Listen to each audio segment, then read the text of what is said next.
So glad you tuned in on this Friday before the big weekend, the 3-day weekend. This is As We See It with Phil Hulett and friends. I'm Phil Hulett. Jennifer Bjorklund is here. So are Jay Capadonia and Chris Martin. Are you going to do a little grilling this weekend? It's time to learn how to do that right. Grilling, barbecuing, smoking. I don't even know how that works. For your next backyard party, and it's the timing is so right for this 3-day weekend. We're going to get a primer on all of this. Joining us live in the studio right here to help us learn how to do it right is Berkeley Hoagland of Berkeley's Backyard Barbecue. Can a brother get some chicken? That is his slogan on his shirt, Phil. Have you seen this? It's beautiful. Can a brother get some chicken? He's got his white, you call that the chef, what's that called? There's a name for that shirt. Just a chef shirt. Chef shirt. Yeah. There's not a French name for that? Well, I'm not French, so I'm not really sure about that. We can find that out. Looks All right. very professional. Wait, I heard you used to be a skinny white guy. Is this the truth? That is definitely the truth. I used to be a skinny white guy before I started doing this barbecue business. That's beautiful. All right. Good-looking guy, too, as a matter of fact. Well, you're much better looking now. Because you're already making me hungry. We haven't even started talking about this. Let's get to the basics, Berks. What cuts of meat are the best for barbecuing? Well, I mean, when it comes to beef, I love tri-tip. Yeah. Tri-tip is the best. I mean, I love it. Why is that? Is there a fat ratio to it that works out right? I think it's really important that when I go out to get the tri-tip is the most expensive meat there is right now. I mean, I'm up to paying like $6.99 a pound. Wow. Could be pretty expensive, but I get the fat trimmed off. So that's really, really important. And I always get the best, prime, the best meat I can get. Now, you're the guy who's in the business. Can I do that at Costco? Costco has. I don't get my meat from Costco. My tri-tip, I get it from Restaurant Depot, and you've got to have a business to go in. You've got a okay. special restaurateur card. Yeah, and the it's insider pass. Yeah, and it's insane. It's just like this enormous building with meat stacked to the roof. But It's crazy. you could buy your spoons and your tablecloths there and all that Everything kind of there, thing. everything. So my trick with the tri-tip that I think is amazing, and this is something that you can do at home. It's whatever you do for your rub, throw brown sugar in it. Okay, so whatever you have your famous rub, throw brown sugar, and I always take a beer, whatever beer I have on hand, and I'll mix that in with the rub and the brown sugar, and I'll let that sit overnight. Now, when you put it on the smoker, here's the key. Put fresh rosemary on the bottom and set the tri-tip on top of that. No kidding. Unbelievable. Can I ask a silly question? Yeah. What's a smoker? That is a silly It's not the Marlboro Man. Well, I mean, I can't be the only one who's I've never used a smoker. I have no idea, no clue. well, I mean, do you have like a Weber grill at home? Yeah, just a regular grill. You use charcoal. You can turn that into a smoker. You can I've tried that, and the heat is too high. I can't get the heat low enough yeah. and the smoke consistent enough to really make it into a smoker. And Jen, with the brown sugar, I'm thinking flames. Me too. I'm thinking char burned brulee. So what do you say, Burke? Well, okay. I don't work with a Weber, so I have two smokers. I have a 5,000-pound smoker I call Baby Smokezilla, and I've got a 7,000-pound smoker called Smokezilla. Now, is that how much it weighs or how much meat it can handle? That's how much it weighs. My big one, okay. it's a big trailer. I stand up on it. It's literally like a show. All right. Wow. I'm standing up. And on I can't get that at Costco either. it. You can't get that. Can you at rig, Costco. but can you rig something that most people have around the house? I've seen like the firehouses use big barrels and stuff like Yeah. that. Can you rig something and it works out? Well, I don't know. Like, if you're going to get a barrel, you definitely would have to have some way to cut it. But if you did cut it, what you want to do, if you have a Weber, is you want to get your coals nice and hot, right? And then you want to put it off to the side. So you want to get it away from the meat. You don't want to put the meat directly over the fire. That makes sense. Okay, you don't want to do that. And what you want to do is you want to you could use your wood chips or something, but you want to get it to where it's smoking, where it's all not a lot of flame. You don't want a lot of flame going. And then you just put the chips on top of that and put the meat on the other side, and then put some water in there too. put like a pan of water in there, and then close the top, and you'll see it just Start smoking smoking. and smoking. Wow. Yeah. I got to try that. So what does it do? It does it lock the juices in or? It pretty much. I mean, you'll have okay. I use a couple different kinds of wood depending on what's available. Yesterday, the food that I cooked today, I used almond. I love the nut woods, and then I've been using a lot of oak. And that adds flavor. Adds flavor, yeah. I mean, it So definitely. even after you put the lighter fluid on it? Oh, come on. Phil. Phil, Oh, Phil. have you ever been in a backyard ever? Grasshopper. Come on. No? No. Yeah, No, and then you okay. turn on the microwave, Phil, and it just comes out great. All right. So what if your grill is good and seasoned? You know, like the last time you used it, it was catfish, and now you're ready to go with the tri-tip. Do you need to clean it off, or are you okay with that? Well, I actually clean mine off, but I don't do a lot of fish on my. I don't. Do Is a it lot of okay fish. to Not a lot of mix people. mix the uses, or do you try to keep? Because I know the health inspector's coming to check you out. He's not coming to my backyard. Not on my watch. He's not. I definitely be scraping it off. And what you want to do is before you start cooking, and if you're cooked today and you cook tomorrow, make sure you get your temperature up to like at least 250. Right, get it up really high. To How do where you it how do you smokes know? everything off. How do you know? Well, I think if you have a temperature gauge, it definitely doesn't. Some of those, the Weber's really don't, right? Yeah, but there's a Yeah, lot no, of they have barbecues them. out A lot there. of barbecues that have like a You thermometer on have there. to have I'm it. sure You one of have those to have a temperature 5,000 gauge. ton smokers have those. Yeah, definitely. But you definitely want to make sure that you're getting that temperature up to where it burns off a lot of stuff, and then you got to scrape it really good. How long is this process? How long is the meat in the smoker for it to be done properly? Okay, so my ribs. Okay, and I get everything from my dad. All right, I owe everything to my dad. My dad's had a restaurant in Connecticut. It was called Hoagie's Rib House. Awesome. And my dad became famous because he was the only restaurant that would stay open till 4 or 5 in the morning and feed all the college kids. He was right near Wesleyan University. And he was the head chef at Wesleyan University. So when he'd get done cooking, he would take extra food over to the guys in the dorm, and he'd feed those guys. So Awesome. those guys would be partying at night. They'd be hungry. They'd go down to my dad's shop and they'd eat food. After my dad opened up a couple different places. But basically, wait, what was that question? I totally forgot that one. How long do you smoke it? And then Yeah. and then if you could quickly, just how long? And then how do you know it's done? Okay, so if we're doing, my dad taught me to marinate my ribs for 48 hours. What? Tri-tip I do overnight, and it's got a lot of Asian influence to it. So with the ribs, I'll put on the right side of the smoker where all of the fire is. I put it on for about an hour and a half. Then I switch it to the other side to where it's not fire. So it goes a lot longer. And I kept them on for about 4.5 hours.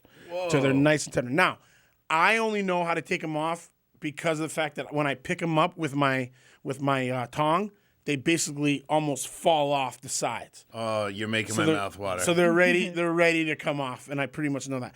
I only turn them once, and I just keep saucing them. And today I used apple juice to keep them moist. So this is not a 30-minute meal. But Jennifer's got a question for you, and she's the chef among us. All right, Well, Jen. I actually do. I do have a question. When you start the ribs on the really hot side, Yeah. do you start them with the bone side down or the bone side down, right? Bone side down. Yes. And then when you move them over, you flip them to Yeah. the fleshy side, so it gets. But then you flip them over again to sauce them, don't you? Well, I'm saucing on the right side when they're getting nice and go. When they get brown, I sauce and I bring them over. Pour some apple juice on both. Sauce more. You want to get it really caramelized. You want the sauce to get caramelized. So when you bite into it, you got that nice smiling barbecue sauce barbecue smile smile. on your face. Berkeley, Beautiful. You Yes. gonna make us some food today? You know what, guys? I think I'm gonna be able to take care of you guys. Yeah. Yes. No kidding. Yes. All right. Well, we're gonna let you go off to your All right. Smokezilla or whatever it is, and we're gonna talk some more to you a little later. When you think you're done, you'll let us know. I will absolutely give you guys a shout. All right. Very good. Right, Open the door of the studio back there. I just want to check. Hey, Berkeley, how's it coming with the food, Berks? Guys, I'm doing good, man. All good. Almost ready? Can you smell that? Going good, guys. Wow, that smells delicious. Our smoke is no joke. All right. Can you tell it's a Friday before a holiday weekend? My goodness. Well, we're going to sample some of that stuff coming up next here on As We See It with Phil Hulett and Friends on KFWB News Talk 980. I wish you could smell this through the radio. You are listening to As We See It with Phil Hulett and Friends on KFWB News Talk 980. And Berkeley Hoagland from Berkeley's Backyard Barbecue is here today, and he's actually serving up plates of barbecue. And he's online on Twitter at Berkeley's Backyard BBQ, and Berkeley is spelled Berkleys. And the website is berkeleysbackyardbbq.net, and he's available to do your backyard party or cater your big event, anything small to large. He was at a high school before he came here, dropping off a big order of food. And so we're about to dig into this. Jay, you getting your plate? Chris? Yeah, he's working his tail off back here. All right, I've got a plate. Chris, you have a plate. I'm just going to... Awesome. I'm going to pick up this this rib. I just know it's a rib, and it's got his special sauce on it. Barbecue sauce. Let me get... It's his sauce. And Remember accompanying the beer rib. and There it comes. applesauce Yeah. and apple juice. Turn on that microphone right there. See that red button? Just there you go. Knock that down. There's like All right. homemade All right, mac guys. and cheese. Berkeley, what am I Yeah. about to take a gnarly bite out of right here? You have got my my father's famous smoked pork spare ribs. That just melted in my mouth. And that sauce, that is something else. It's been in my dad's family, our family, for over 50 years, and I'm working. Describe how this came about. How you made this. This is just something else. I'm Well- sorry. I'm on the radio with a mouthful of pork ribs. I've never done You're that not before. you're not gonna give us the recipe, are you? I'm absolutely not. It's a funny story you say that because when I first started my barbecue company, my dad was sending me the barbecue sauce through the mail, through FedEx, through my buddy Wow. Brian. And for 2 years, he wouldn't give me the recipe because he said, you got a big mouth, and next thing you know, everyone's going to know about it. So I definitely But you've learned how to that. keep your mouth quiet. Yeah, absolutely. And that sauce, it's got a little bit of a little hot kick at the end. Yeah, it does. But it's very, very, it's nice and sweet. It's real sweet for kick, barbecue the sauce. kick is the aftertaste. I yeah. love that. And I've been doing great with it. I've got it's down in Mutt Lynch's right now. They use it on their pizza. Love and that spot. yeah, great place. They put it on all their burgers, and they have a barbecue chicken pizza, and people are loving it. I feel so rude. I'm chewing on the microphone here. And I So forgot to turn it what? off. So, I hate to say it, but come on, Phil. It's your show. Enjoy it. but people can get this food from you directly, right? Oh, absolutely. Yeah, they can just give me a call at 714-206-2222, and I make drop-offs. I can deliver food and drop it off for as low as 10 people, so it's pretty affordable. We'll post all your stuff. In fact, we've been posting on Facebook and Twitter already today. I know. I just took really a photo. appreciate it. I just took the obligatory Facebook photo of my plate. Yeah. Look at my day at the office. Rough day at work. You got a big rib, man. Phil, you're gonna have to get some more. I kind of. Half of it's No, this already is gone. good. So, is this one of the busiest weekends for you? Are you already booked for the rest of the weekend? Yeah. I'm booked all the way till Monday. All right, but then after that, it's fair game if somebody wants to get a hold of Berkeley. Yeah. I mean, it's pretty much every weekend I've been doing stuff. So I've been very fortunate, and something I don't know if I told you, Phil, but back in January I was approached by Knott's Berry Farm.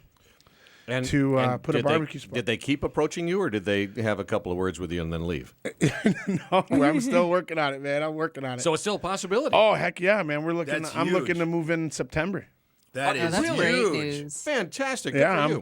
praying. So Well, wait till they find out that you've been on the radio today. Yeah. Oh, They'll say, this guy really promotes. See, now you put that on the side of your truck along with your great face and your logo. As heard Can on KFWB. there you go. Absolutely. Hey, Bert, I'm this in. homemade mac and cheese is out of sight, too, man. Just like incredible. that? Yeah. Is Yeah. there, is that's there a my dad's special recipe. secret recipe on this too, huh? Yeah. Hey, look, I talk to my dad on a weekly basis about, he's always coming up with new things. He's working right now on a rub. We're a family that really hasn't used a rub, like a dry rub.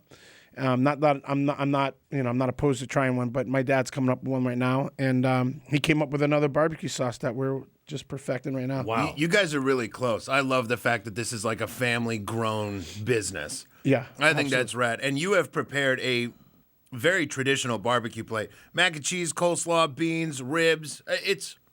This is unbelievable. What is this sir. right here? The other meat product. That's That's my chopped chicken, and I've got a new plate that came out. It's called the Asian Sensation Bowl, and it's really good for when I do school functions or I do fairs, because bringing ribs and stuff like that to a fair would be a little bit hard. But my Asian Sensation Bowl is coleslaw cabbage on the bottom, brown rice or white rice on top, that chopped chicken.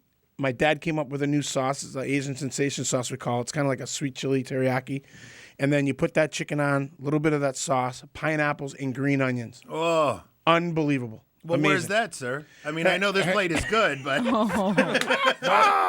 wants it all. The pineapples He are in wants here. it all. I can come back. The pineapples are in here too, Yeah, right? I like to put the pineapples on top of the chicken and the ribs just for a little. all right. A little sweetness. Yeah, We are Berkeley. Thank you. If you want to just hang out for a little bit, absolutely. we are going to attempt to reel this program back in and actually provide, beyond the conversation about food, which is spectacular, I must say. This is the best meal I've had in I can't remember how long.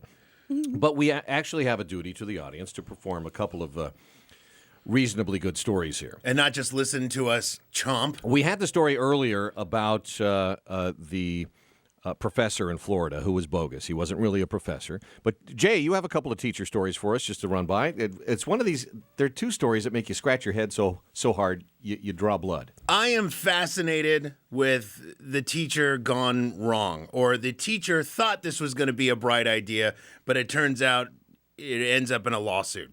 Third grade teacher in Washington is being investigated by district officials after parents complained that she made her students pay to use the restroom. Evidently, she came up with some like class activities, and the kids can earn like Monopoly money. And then they can use this Monopoly money to buy certain things. They've got like a treasure trove or a treasure chest, popcorn, candy, bathroom access. Wow. So one of the girls, So you can only use the bathroom if you're well behaved. Is that essentially what's going on? that's it. That's the whole deal. So what happened was, poor little girl, she's a third grader. She actually wet her pants in the middle of class. She used her money to buy popcorn because that's what all of her friends bought, and she didn't want to feel left out. So she was alienated in the classroom. That's a really good lesson on budgeting and financial management, isn't it? Economics. Teaching them economics. I'd say You she are learned a cold-hearted. valuable lesson. Were you an elementary school teacher at one time, Jen? Oh God, no. Oh, good.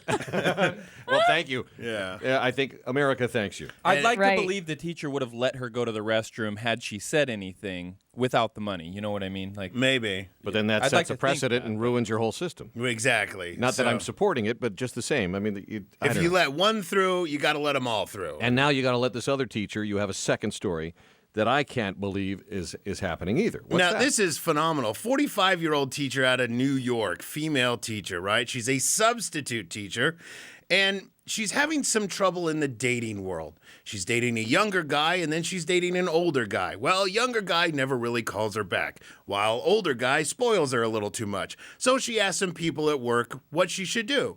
Here's the situation. What do you think I should do? People have those kind of conversations all the time. Sure, that sounds reasonable. Exactly, right? Well, she's been fired because she asked her fourth grade class what she should do. Dating tips from fourth graders? Dating tips from fourth graders. get a younger perspective. I guess. What? Awesome. But can you believe that? I cannot believe it. And I think it's probably a good thing that she was fired, unless she just has the sixth sense of humor that we're not ready for.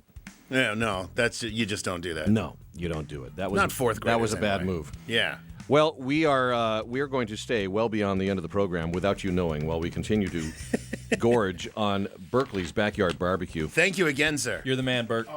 Thank you guys so much for having me. I really appreciate it. Yeah. Really. Hey, we love your feedback at philhewlettandfriends.com. That's our email address. On Twitter, we're at As We See It Show. Thanks to our executive producer, Mike Stark. For Jennifer Bjorklund, Jay Campidonia, Chris Martin, I'm Phil Hulett. Remember the men and women who paid the ultimate price for their country and for our freedom this weekend and the rest of the year if you can. We'll talk to you next time. Can't wait when we call it As We See It with Phil Hulett and friends.